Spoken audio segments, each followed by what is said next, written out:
everybody, and thank you so much for tuning in. You're watching The Vuyo Show. We are coming to you from New York City, and right next to me, as you can see, I've got the lovely and also gorgeous guest, who of course is going to unpack on the table today all things entertainment with us. I'm super excited. As you can see, I'm in high spirits because I've got a very beautiful guest. It is the one and only Charlene Masona, and she is, of course, my guest for today. So wherever you are around the world, let's put our hands together for Charlene Masona.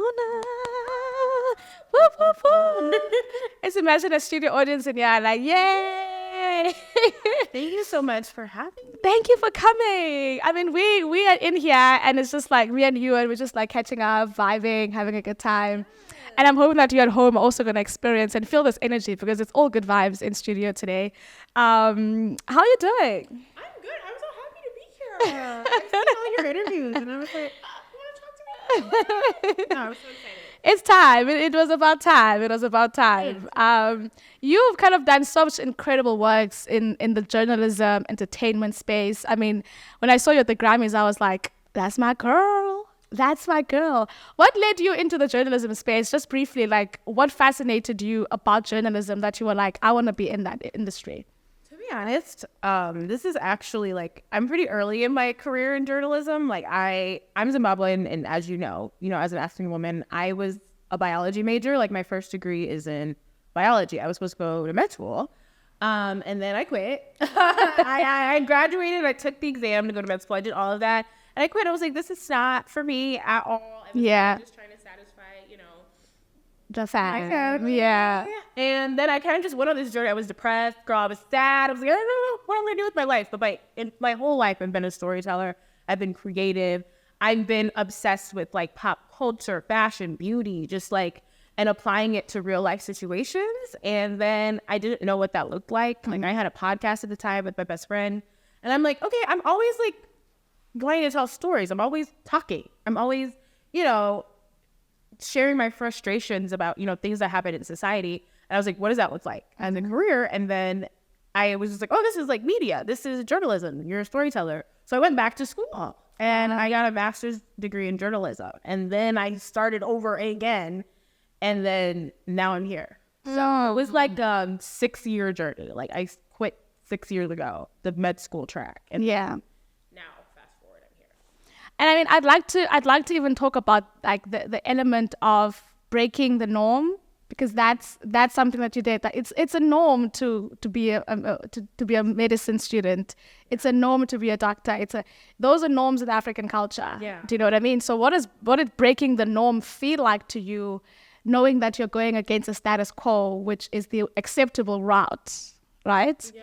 Oh, it was absolutely terrifying. Yeah. You know what I mean? Yeah. Like I just, especially as an immigrant, like, like the sacrifices your family makes for you to live here, and you want to make them proud. And that is, when an African parent has a doctor as a child, like that is the biggest flex for them, right? Yes. So I didn't want to disappoint my mom specifically. But at the same time, I kind of was just like, I don't want to live in regret in the future. You know what I mean? Like, sure, do doctors make a lot of money? Sure. Like, I feel like in the future, I could have gone that route, and then I would have been so sad. You know what I mean? I would have never been able to live with myself, without knowing, like, what if I had done, like, what I really wanted? So, yeah. And then I feel like once I showed her, it took a long time. Yeah. It took like 2 years of, like, us just butting heads over it.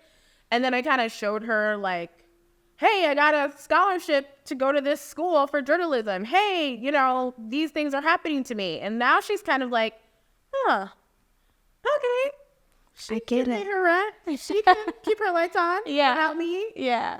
Okay. Like, so she's like down for it right now. Yeah. So it took a while. And we love the moms. We love the moms that kind of rally for the best decision that they feel like could be for you. Yeah. And sometimes I think, whenever I kind of have this conversation, I always kind of speak about, I don't blame our parents for not understanding it initially. Yeah. And I kind of forgive them in that sense, because they want the best for us. Yes. And then it's our responsibility then to go for the best while doing this. What would you say then fascinated you about like the pop culture, the media? What is the first thing that you would say you saw that took you like that took your breath away to the extent where you were like, that is something that I think I want to be in? Was it a movie, a show, a particular celebrity?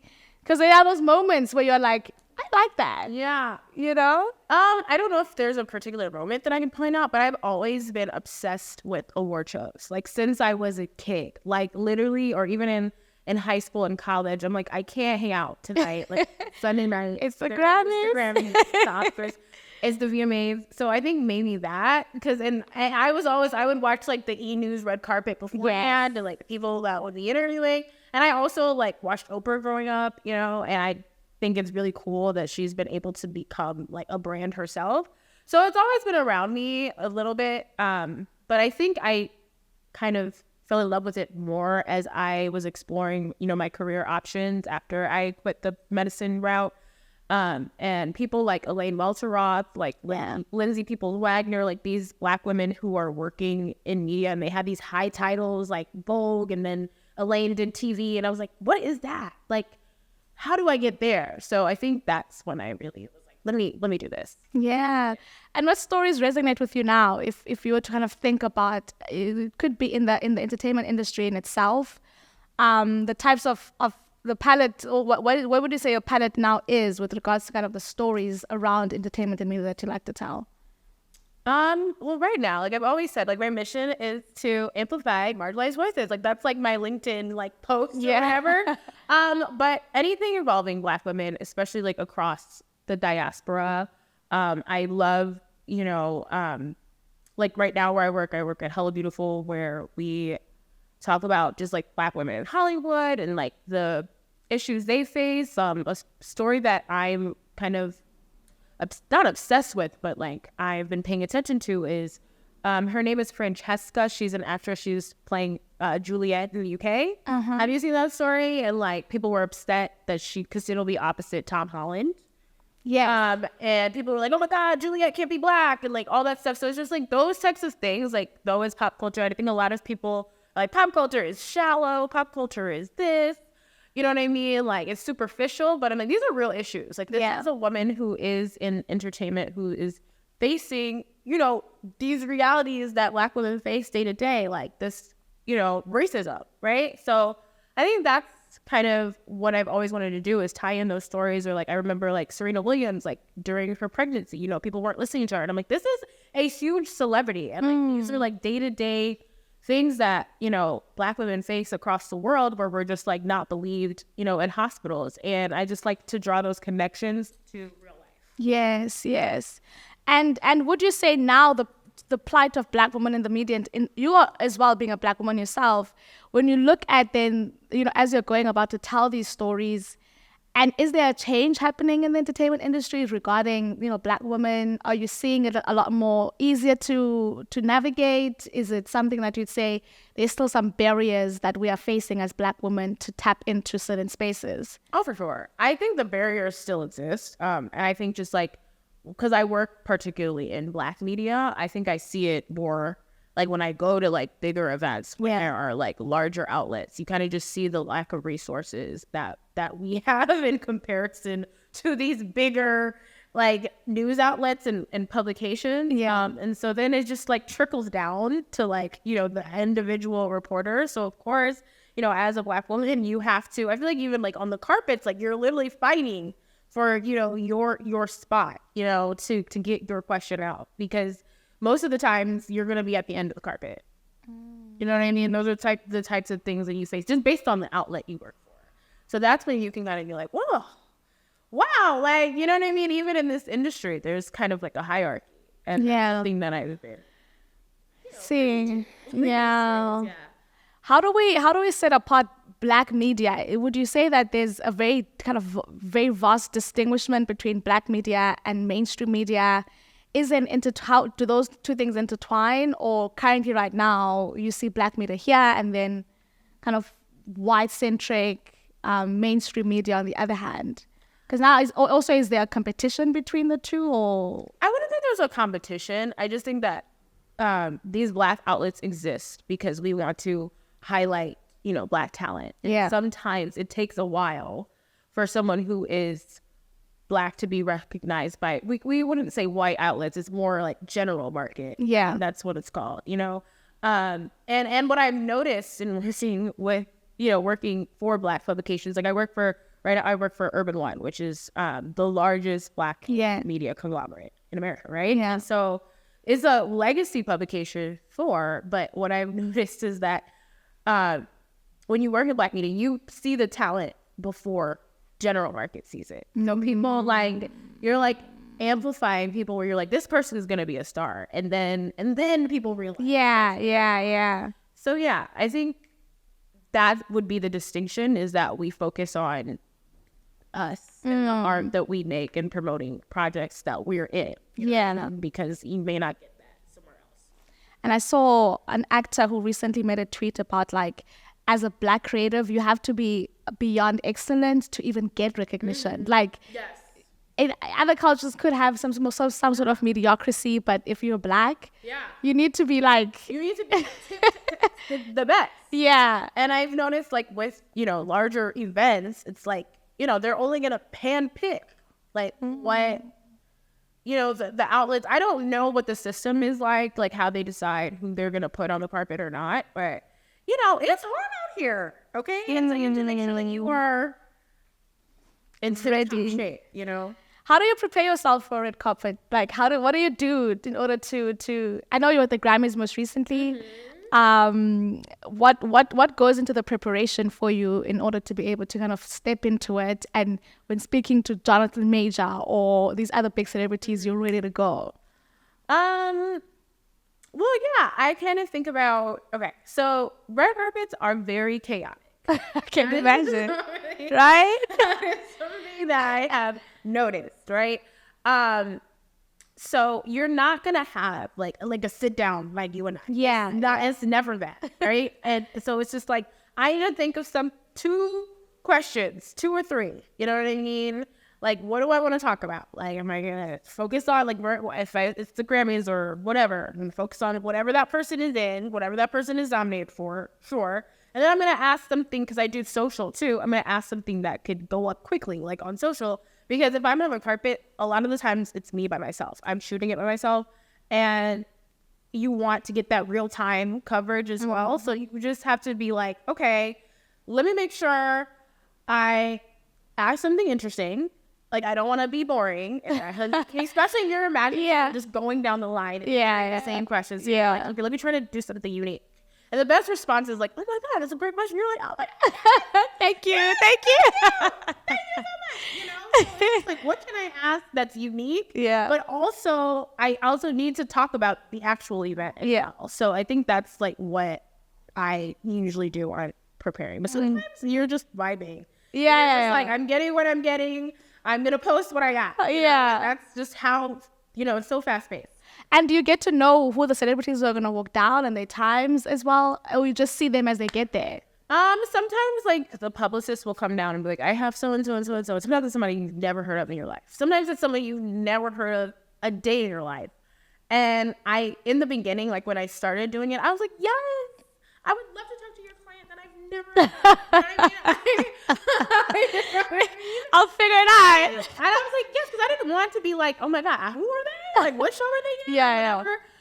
Because sometimes that person could blow up. You know what I mean? I think about that too. It's just like, dang, like, I missed out on that opportunity. But at the same time, you know what your editor wants. You know your editor wants they want the big stars. They want people that align with the brand, right? So it's like, you could be talking to this person you've never met in your life. It's in a show you've never heard of. And the person you need to talk to just walks past. Just passes you. And you're like, you know what I mean? Yeah. So sometimes I'm just like, no, not right now. Maybe later. You know? Yeah.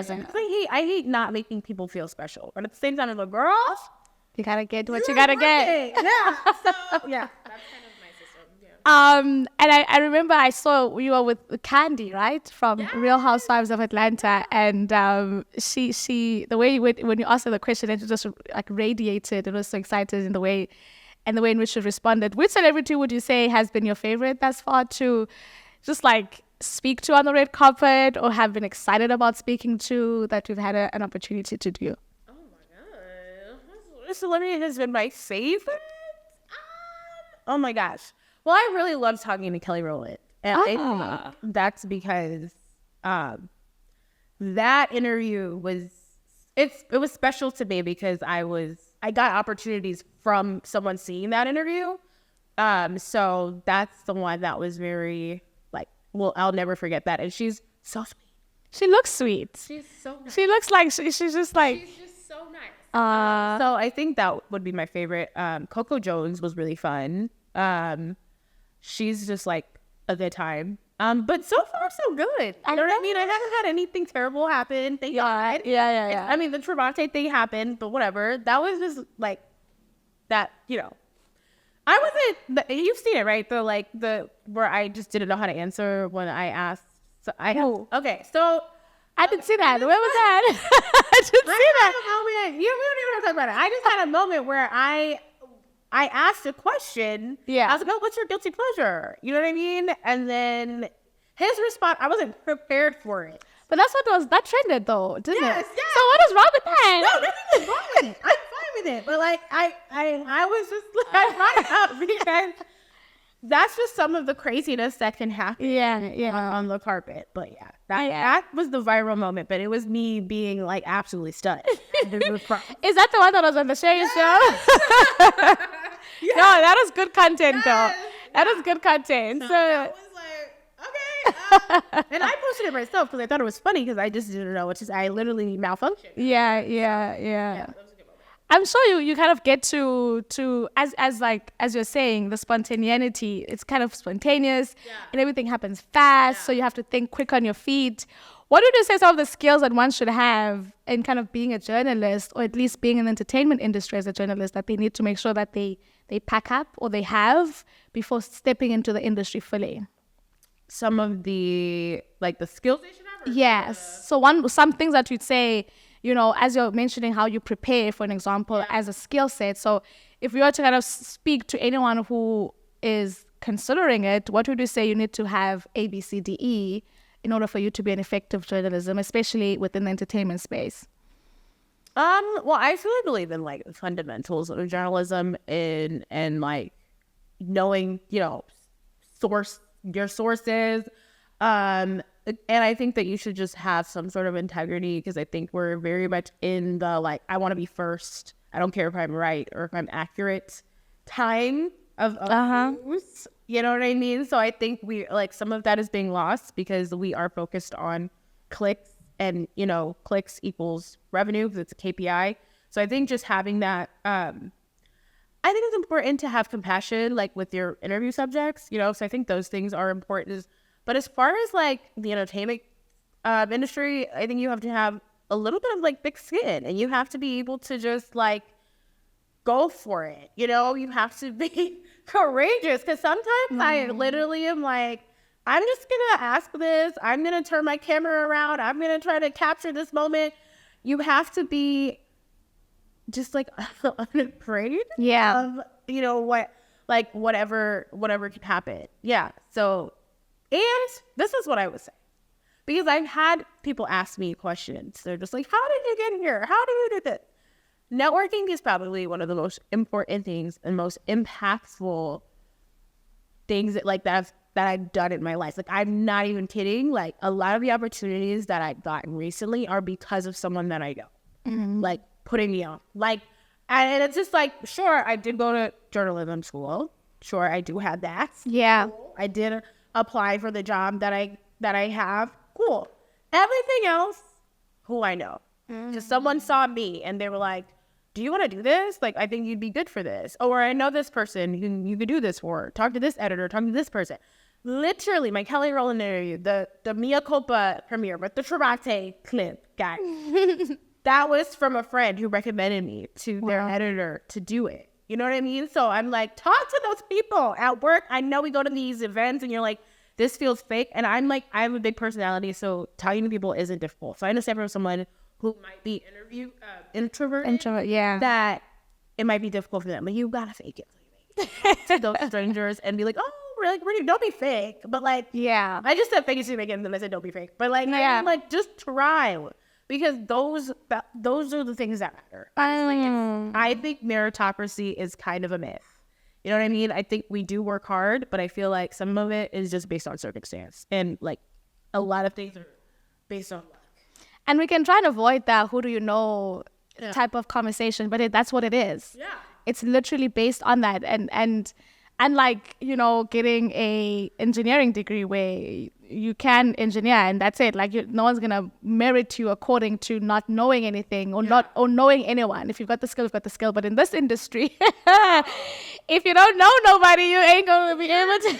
Right. And it's like when people ask me, like I've had a couple calls with people, which I'm just like, after getting a viral video and people were like, how did you, I was like, girl, I don't know. I'm literally just vibing, but like, this is what I can tell you. Yeah. This is how I got here. And it's just because I had people vouching for me. You know what I mean? like I said, I'm a big personality. So people are so much fun. I like her.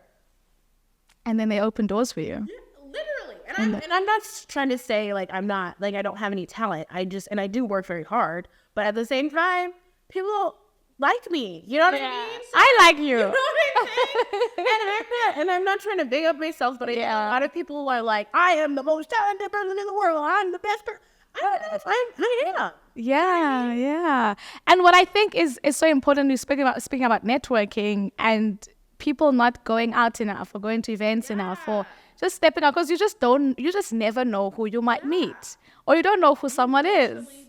You know? You literally don't. And you need to talk to those people, like especially because where I work, I also believe in talking to people who've been doing it for a long time. Like where I work now, they're like OGs. They've been doing this 7, 10, 11, 12 years. So those carpets, they're like, I don't want to do that. You know what I mean? They're like, you'd be great for this. Do you want to go? I got this invite. I'll send it to you. I'll pass it on to you because they're doing amazing things. You know what I mean? Like, not saying that carpets aren't amazing, but they've put in the work and the time to not have to do red carpets. Red carpets are kind of like an entry level thing. Yeah. You want to do the press junkets. You want to go on, you know, like these studios. I'm learning so much. Like these studios they're like, I will fly you to this country to promote this film. I will send like, you know, I'll grab 10 journalists to take to Barbados for this movie that was filmed in Barbados. They do that.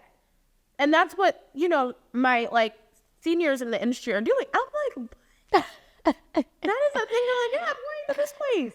Man. With this network. You know what I mean? Yeah. So, but they still are like, if you want to do this, they'll pass it off to me because I'm like newer. And I'm like, give me everything. You know? So that's another thing. Talk to those people at work. What camera am I? Talk to those people at your job. I know you want to clock in and clock out. If you're working in the field, you want to be in, talk to those people who are your seniors, who are your bosses, because they will put you on. That is the key. That is Work hard, of course. Yeah. But talk. I love that. Open your mouth. That's all. I think that's like the key because everything else is like, you know, but the key into kind of stepping in and getting in openly and actively, especially like in a city like New York, because there's every opportunity you can imagine you can find here. No, even this. Like, we met at an event. Of course. You know what I mean? And African Renaissance.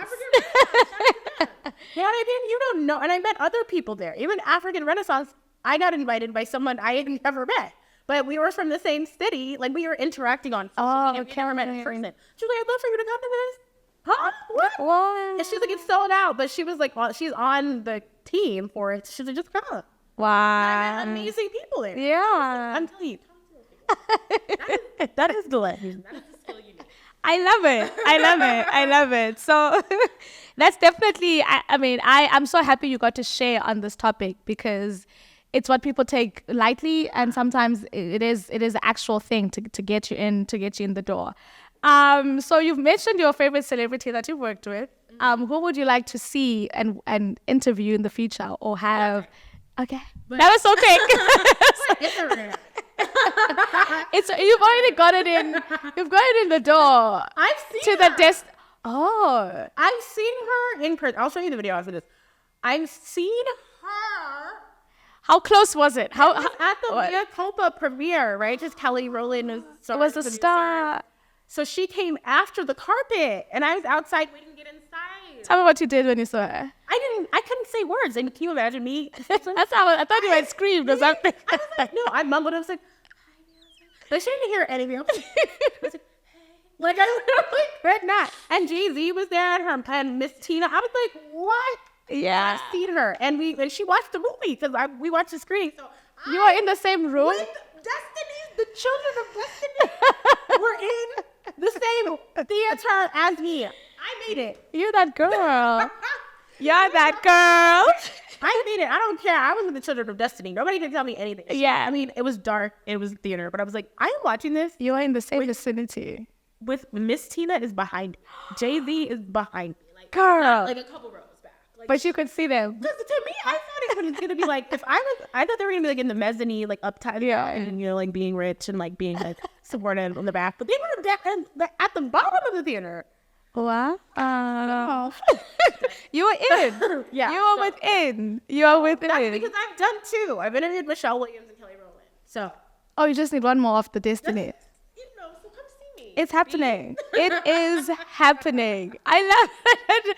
If you were to think of a celebrity that you would say is an influence to you, or someone that you you look up to and admire, and look at their career trajectory and say that's the trajectory that I would like to follow as well, who would that individual or individuals be?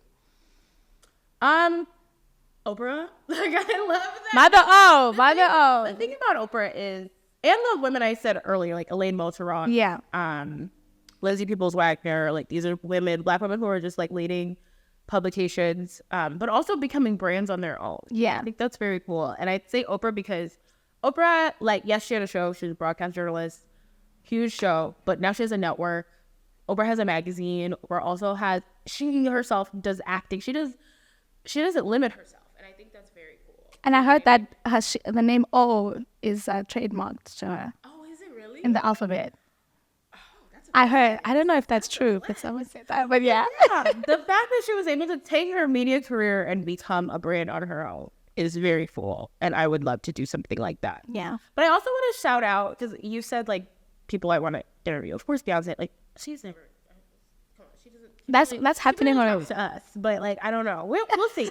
But I also I really, like, especially in this space, I really want to talk to just African immigrants who have been able to cross over, into the mainstream, like the Lupitas, the Nanais, the Yvonne. Yeah. Just, I'm like, how did you do it? Like, I think it's so fascinating. Like, even like in the UK, like the Stormzy's of the world, I talked to Uncle Waffles at the BET Awards, which was Yeah. cool, and she's like, I'm like, she's doing really great things. I'm just like, tell me your story. I would love to do that. And I try to do that, like, at work. I remember the VMAs, Ira Star was there. And I was like, I love her. I love her. like, and she talked to us, and like, so I think that's really important too. Yeah. No, I definitely see the trajectory as I'm kind of following your work and I'm seeing what you're doing, and I'm like, I see that for you. Like, as you are painting this picture, I'm like, I see it. I get it. It makes sense. Yeah. And the work that you're putting in now will culminate and accumulate into getting to that, and you also are very great in documenting and content creation, which is not journalism. It's not journalism, right? So how do you go about just like navigating, creating content, curating content at the same time as being efficient within your work, which is journalism? And how do you kind of make sure that those two things, because you need to create content at the same time as a figure, as a brand. So how do you make it happen? And I know your vlogs, and I'm like, girl, you took all of that for the Grammys and like all the other events. How do you do it? Well, I want to build my own presence, right? And I wouldn't say I was a content creator before I was a journalist, because I was like kind of like posting on Instagram, doing my little vibey like content creator things, and I liked it, and that's when I learned how to like edit videos and stuff for myself. So I definitely separated, but I feel like in a way, like, things are like, the lines are starting to blur a little bit in the space, because sometimes they're like, okay, like if you do a carpet, like, sure, like if you want to make a video and post it about your experience, you can post it on our platforms. You know what I mean? So, and the fact that I can do on air myself has kind of been an advantage, because I'm like, okay, I can write a story, but I can also post a video of like, my interview, so it's kind of been hard to balance both, but I feel like they mesh. But I do try to. I don't know. I'm trying to figure out this question because I'm like, how do I about? Yeah. Yeah, I just want to showcase more of me, like, and that's why I like to make my reels on my own. But at the same time, my boss, my mic is stopping. Yeah. I want to make sure that, like, my bosses be like, you can post that, like, on our pages if you want. Like, they want us to use their platform to, like, build our own Brands. brand, you know? So it's very welcomed where I work. I don't necessarily know if it's the same anywhere else because I feel like I've heard from other people that they're like, that some editors are like, oh, you spoke to this other outlet. You spoke to, like, sometimes it can get a little tricky. But where I am, everything is small, Yeah. you know? So. And with like digital now being a big thing, as a journalist, do you feel like we will ever kind of get to a point where it's just digital and publications aren't even printing anymore and magazines are solely online? Or will that industry always be around? At least the print version of it. Right now, I think print is kind of, people have been saying print is dying for like, I feel like years. You know what I mean? And there are still magazines when you go to the bodega, when you go to the Walgreens, and you still see them. But I do think that it's cheaper to go digital. You know what I mean? And like media is all the layoffs that have been happening lately. So I think, you know, it's a way to save money, which kind of makes me sad. But then we have like publications like Nylon. They were just digital and they're going back to print. So I'm really not sure exactly where it's going, but what I can say is I think that local journalism is deeply like undervalued, and I think that is sad to me because I've had by local journalism. What do you mean? Like newspapers, like you know, like your local newspaper about your city or your the town that you live in. You know. I've had like past like classmates who are, and they're like severely like underpaid and these like newsrooms that make these newspapers about these, you know, what's going on and impacting like these communities. So important.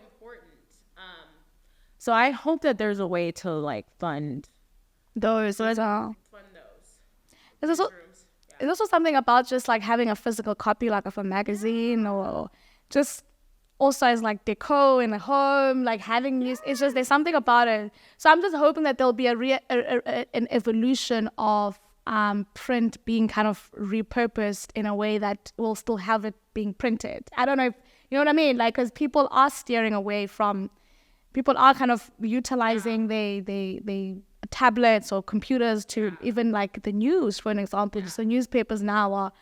So I'm interested to say now. That's why I wanted to hear your thoughts on this to kind of hear what you think is where we are going necessarily. I think we probably will still be going as digital as possible. I think that our attention spans are getting shorter and shorter. Yeah. So now, like I feel like even now on our digital news, we're like, okay, even me who works in news, I'm like, tell me what's happening in like 2 seconds. Like, tell me the details of the story, you know? So I think we're gonna get like more like quick news. What I will say is I think that a lot of these smaller outlets or smaller newsrooms need to just develop ways to tell stories in video and short form, because that's where we're going. Yeah. Like, even like large platforms like Washington Post, like New York Times, they have a TikTok account, you know, and they have these they are journalists, but they have figured out how to create this story in a way that is snappable. 60 seconds. Let's go. And it's important. Yeah. That's just where we're headed, and it's kind of sad. But I do like having like a magazine. Yeah, it's so cool, you know. So I'm hoping, and I think the larger outlets will still be able to do it. But yeah, not so much. People just need to fund more publications and outlets. Yeah, and I also sometimes do wonder if the digital idea is a trend that would then resurface back or fade away again after the trend has kind of come and gone. Like, we know that TikTok is potentially to be banned. So what does that then do for, you know, especially, well, in the US, we don't want to say banned all over the world, but in the US, for an example, those publications who are heavily dependent on TikTok, would they then go back and circle back to, if it does get banned, you know, back to then physical publication? So is it a trend that could go away if there isn't any social media? Or is it just the evolution of time and just humanity in itself? Do you know what I mean? I mean, it's possible for us to go back, but do you see a world with no social media at all? I don't know, right? It's like it's been around for so long. Like and it's cheaper. It's like I don't have Yeah. to spend money to print this however many page issue of my magazine. I can just put it on a computer. You know what I mean? I can just put it and make people pay for it. Yeah, you know? yeah. 'Cause I hate a paywall. I hate whenever I read a story and they're like, Pay. Get me out of here. I've seen those. And you're like, you're so invested in the story and you're like, why? Why should you say that? But I get it though. Yeah. And for me, like working in entertainment journalism, like have you ever like seen like a headline and you're like, why would they write that? I get it. They want people to click. Which then, what happens to the integrity then of the industry if that is the what drives or what kind of puts the bread on the table? Yeah.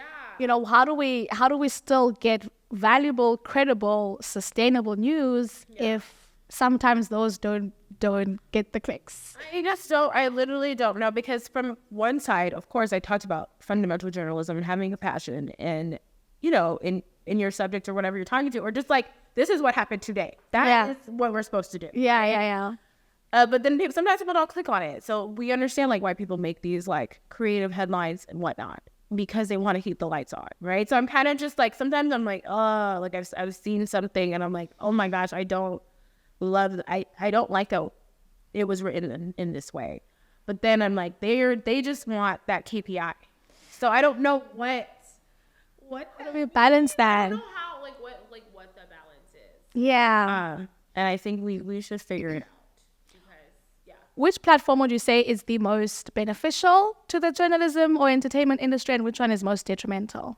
I would say it used to be Twitter. Twitter was like where you can get the real deal before it was X, you know, because you had verified journalists who were actually, you know, giving us the news before it was bought. Mm-hmm. And now anybody can be verified now, and I think that's kind of like happening. And I think Google used to be great as well, like for you to just like find your news, but now they're moving like their news tab now.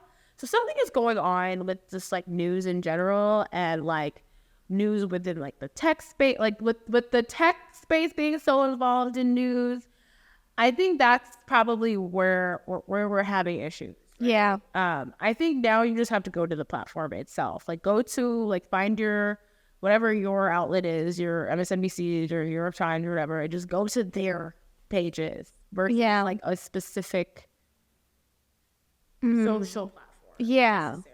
A lot of misinformation I've been seeing kind of spreading around as well on a platform like X, right? Yes. Because it's what would have been trusted before to be the platform, but now anyone can just and they say anything. Yeah. You know what I mean? And that's another thing. You talked about lessons that people should have in the industry. I think media law is one of the most important courses I've ever taken in my life, because I'm like, oh, they can't say that. Oh, you can't do that. Somebody's you know what I mean? Like things that to know like what's defamatory, what's not, what can be trademarked. Like I learned so much like that. I don't remember my professor's name, but she was very cool. And I would send her articles about like celebrity, because you know me, I'm like, okay, this celebrity is suing this person for defamation. And she'd be like, why? Like, why? Like, what happened to make this like a defamatory like case or whatever? And I was like, oh, okay. And she would like be like, tell me why, you know? And I think it's so important, because sometimes people like will post things and I'm like, you can't just say that about someone. Like someone could actually sue you for saying this. You know what I mean? Wow. And I think, oh, that's so good. Now that anyone and everyone can do it, or anyone and everyone can step into the industry by just wanting to step in, it separates then people like yourself who've gone the extra mile of studying it to say now there's things that you know that you learned in school that someone else who had just decided to just get into it might not know. Right. And we are seeing a lot of these defamation of character cases coming up. There was a lady in South Africa. She had said something about someone's husband. You might know the story. She actually got sued and she's now on house arrest. Wow. because the lady who sued, the family that sued her won the case, and she had kind of said some very harsh statements about this family, and she said she had evidence, she had proof, she had, for stating these facts. But that was a very interesting case for me to see how, this lady had a very big voice on Twitter, for an example, and she was like a very big figure on Twitter. So people trusted what she said. People believed in what she said. So when she says this about this family, and, this family has said that this impacted their livelihood, the husband is not getting work anymore, et cetera, by the statement that was made by this lady. So to see a case like that and them actually going to court, like literally going to court, I'm like, we now need to kind of be careful in how we even approach, because now it's an industry. It's not just, I'm just going on my phone and just saying whatever I want to say, but it's actually an industry, so it needs regulation in it. And how do we even go about ensuring the regulation? Because anyone, people can also just create spam accounts and just randomly create accounts and say whatever. So what do you think we can do to ensure that there's credibility and, It's harder to do now. Yeah. It's harder to do now because there used to be like a verification system, like where to get that blue check, you had to follow this, and this, and this, and this. Like even because I was checking, I was like, how do I get a blue check on Instagram? Like you have to go through a process. They have to know who you are. They're like, we want to see if people have written about you. We want to see this. We want to see that. On other platforms, anybody can just say anything. And if you get enough followers, people will take what you say as law. Right. And these are people who are, I believe in true, people who have gone to school for journalism should be journalists. Right? Yeah. Those are the people that you should trust. And I'm not saying that anyone who has a platform isn't a journalist, isn't credible. That's not what I'm saying. But I feel like that's where we should turn to, these platforms that have been around for a long time. And then I think that they have that credibility. But, obviously arguable for certain cases, because if you want to get down to the way that, Black people are written about in the news, we could talk about that all day, because I don't necessarily, and we're supposed to be objective, right? It hasn't been. Yeah. That was a thing we learned about in school where it was in 2020. So obviously post George Floyd. Yeah. And so we had a conversation when we were in school with journalists for 20 years, right? About the fact that I went to Syracuse, but there were journalism students who were protesting, for Black lives. And then their older journalists were like, you cannot do that. If you're reporting on this issue, you cannot be at the protests, right? Because you're taking a side. Yeah. Whereas I was like, but they're Black journalists. They are Black. You know what I mean? Yep. I'm just they should be able to say, Black Lives Matter or whatever their statement is, I think there's a generational difference there when I'm just you do not do that. Especially if you're working. And for me, I'm just man, we are Black. This is affecting us. And that's our reality. And I think all of our experiences inform our bias anyway. Yeah. So when people are be unbiased, I'm no one really is. No one is. It's still people behind the keyboard. And I've seen how the UK media, how kind of brash and how harsh it is.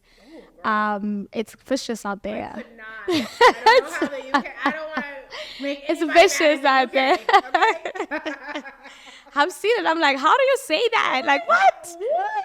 Yeah. And it'll be bing, boom, on the newspaper. I'm oh my gosh, shout out to them. What do you think of cancel culture? What are your thoughts on cancel culture? Because it's part of this industry, so. I was a big canceler. In the beginning, I was just cancel everybody. I don't want to listen to this person's music anymore. But then I was who am I going to listen to? Literally, I was just at this, even though there are some people who I have canceled for me. Yeah. I think it's different for every person. I do think that people are, I think redemption is possible if people are apologetic. And yeah, that's what I'm saying. Because when I was cancel everybody, it felt I was putting myself on a high horse. I was a person who was incapable of making mistakes. I do believe in accountability, though. I think people should be held accountable for their actions versus canceling, depending on what you did. Yeah. You know what I mean? I'm saying it's a case-by-case basis. So there are people that you know, because then it's just like, okay, this person did this. We should cancel them. Okay, but what about this person that you really, really like? You really like their music, but they did the same. Yeah. Are you gonna cancel your fave? Unlikely. You And know what would you say are justifiable terms for cancellation? Oh, things like sexual assault, rape, pedophilia, things like that. Where Yeah. it's just like now I'm like, no, I'm good. You know, Yeah, things like that. But maybe you've said, I don't know. It's just like case by case. Sometimes people say really out of term things. Yeah. And that puts me off. But I'm not gonna tell I just like tell people like, you should never go to this place.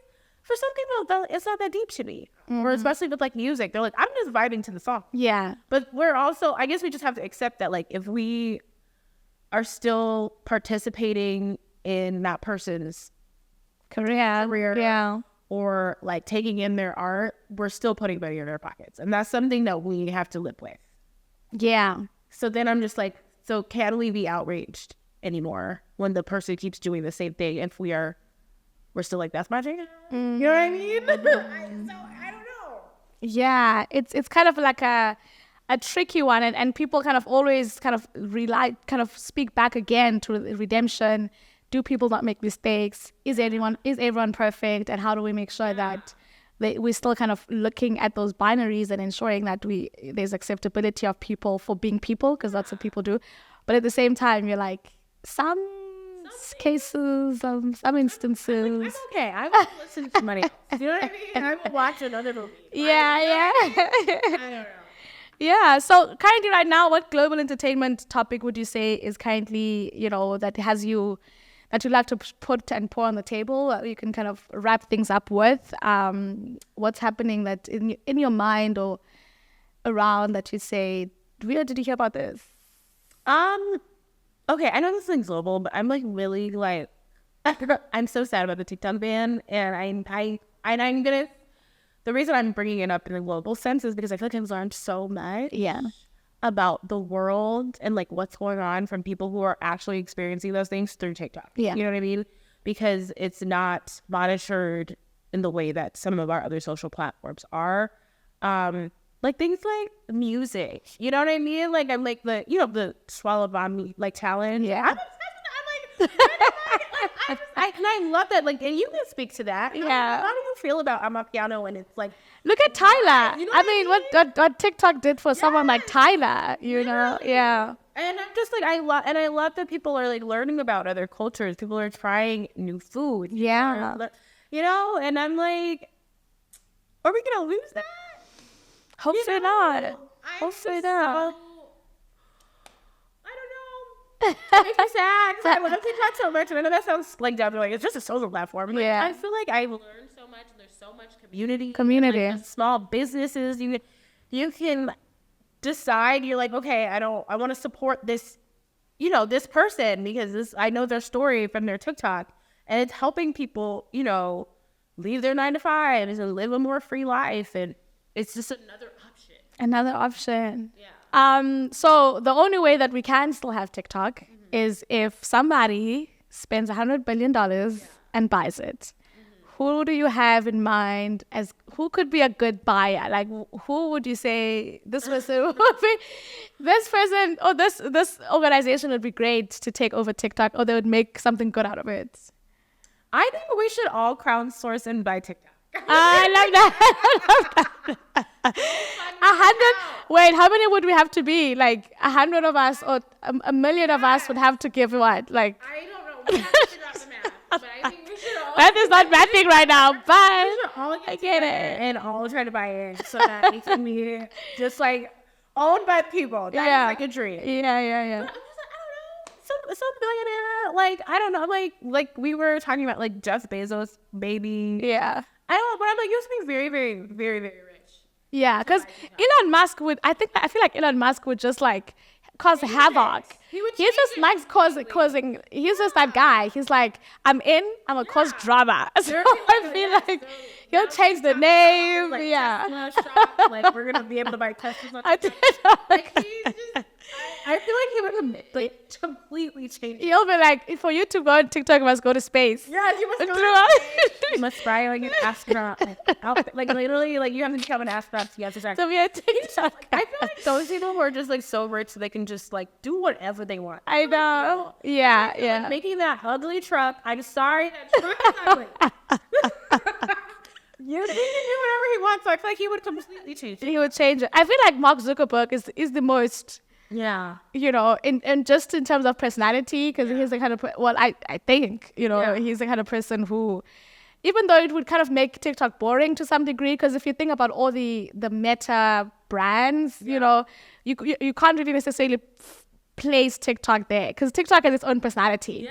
And now with Meta owning Facebook, Instagram, everything kind of feels like it's one. It is.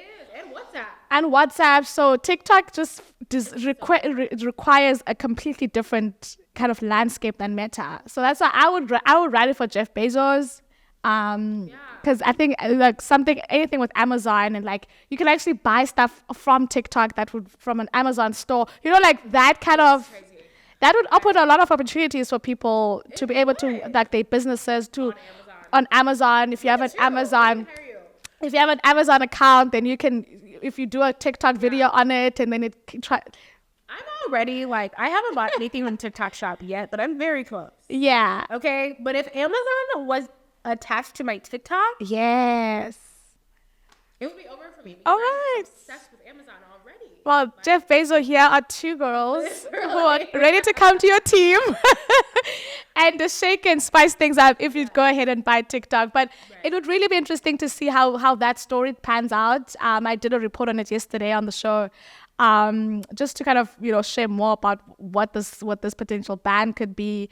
Hopefully the sale will go through so that we can, at least in the US, because everywhere else around the world, people are going to still be enjoying TikTok. We're just not going to know what's going on. But hopefully it's gonna stay with us. Somebody buys it. Yes. Fight it. The CEO of TikTok Yeah, came out yeah. and said, he was like, we're fighting it. And I was like, okay, I'm with you. We're rallying behind you. How do you find a niche? Like, you would say, what do you say is your niche? And we're gonna wrap things up in a bit. But if you're kind of talking about a niche as a content creator, right? And with this TikTok conversation, everyone who is on social media, it's kind of always advised that you must find a niche, you must find a community and stick to that. Yeah. For you, what would you say is your niche when it comes to kind of creating content, and how do you identify what is a niche for you? I don't have one. I've been, like, the niche thing has been hard for me. I started creating content. This is embarrassing to say. I started in like 2017, 2018. Okay. Like, I'm an OG. Yeah. But it doesn't, like, I think my issue was that I never wanted to niche down. Right? Okay. And I believe that we contain multitudes. Where is that? That quote is like one of my favorite things to say, because I'm just like, I like more than one thing. Yeah. I always have. And I feel like that has been something that I have run into my entire career, is the fact that I was good at a lot of things. And that's not even the flex, because I think it's better to be really good at one thing and be passionate about one thing. Like, those are the types of people that I would love to be. Like, those little kids who are just like, right, I'm going to be a doctor. And that little kid just goes up and they become a doctor. It's so much easier. It's like, you have a linear pathway to life. Whereas me, I've been like, I like fashion. I like lifestyle. I like beauty. I like talking, as you can tell.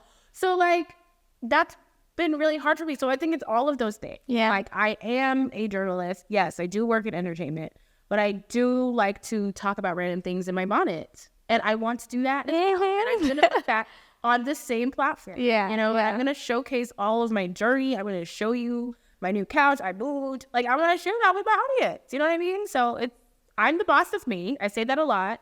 I'm going to do what I want and post what I want. And somebody is going to see it. Yeah. You know? And resonate with it. Yeah. I love it. Maybe it might take me less, more time to get where I want to go, but I don't want to, like, limit myself.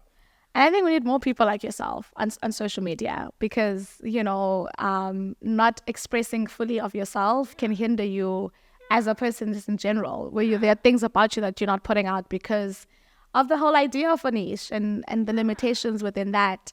I love it. And I also think, I know we're wrapping. Sorry. But I also think it's harder to. I get why it's harder for brands to recognize. Like they're like, okay, well, where does our product fit? Yeah. And she's all over the place. Totally get that. Somebody. Someone. Because that in itself is a niche. Not being niched is a niche in itself. It's a category where you're like, I'm part of the category where I do what I want. As Beyonce said, this is not a country album. This is a Beyonce album. This is me. This is it. I love it. Yeah. All right. Last words. Where are we seeing you next? What carpet are you going to be striking? That girl, lay it on the table for us. What's next for Charlene? What is next for me, girl? I'm taking it day by day. As for right now, I'm just chilling. Like the first quarter of the year was absolutely bonkers for me. And I am very much realizing that I need balance in my life. I was just like, I'm not sleeping. I was going to events. I was working and it's still kind of like that now. Yeah. I'm a contributing writer as well as being a social producer. So it's a lot going on and I'm kind of like overwhelmed literally every week. So this quarter is my chill quarter, as much as I can. But I kind of want to focus on figuring out what's next. Yeah. Honestly, and what I really want. I would really like to start beauty writing, which is something that I, got to talk to some people about. And then my own social content. I want to focus on that and produce really cool things. And grow the brand. Yeah. I love it. Are you doing any? I know the summer's coming up. The BT Awards are coming up. The MTV Awards, I believe, are also coming up. Yeah. So are you gonna be in LA for all of those? I might. The thing is, I literally. A funny story. The Grammys, I found out I was going the week before. Wow. Yeah, it was very I was like, can I go? Oh, is anybody going? And then my boss literally was just like, let me check. And our TV, because we work for our TV department, we don't even work with them. I work in digital. Yeah. I'm like, actually, there's an extra pass for the carpet. Do you want to go? That's literally how I went. I asked. You asked. Oh, we're around. Okay. So the BET Awards, as much as I'd like to say we're going to go, we probably won't find out. You have to apply. Yeah. So I was there last year, so maybe this year you'll see me again. Nice. Well, you're gonna keep coming back on the show, because we love you here. We had an amazing time, and thank you for coming, ladies and gents. It is the one and only to our imaginary studio audience. Give a round of applause. Yay! That is all we have in store for you today on the show. Thank you so much, Charlene, for joining me, and thank you at home for tuning in. This is the Vuyo Show. Of course, we bring you a whole lot more on upcoming episodes. Make sure to subscribe to our YouTube channel. Follow us on social media at the Vuyo Show across all social media platforms. I am your favorite global darling, Vuyo Jamoda, and right next to me is Charlene Masona. And from me and Charlene, it's goodbye and have a fantastic day. Cheers for now.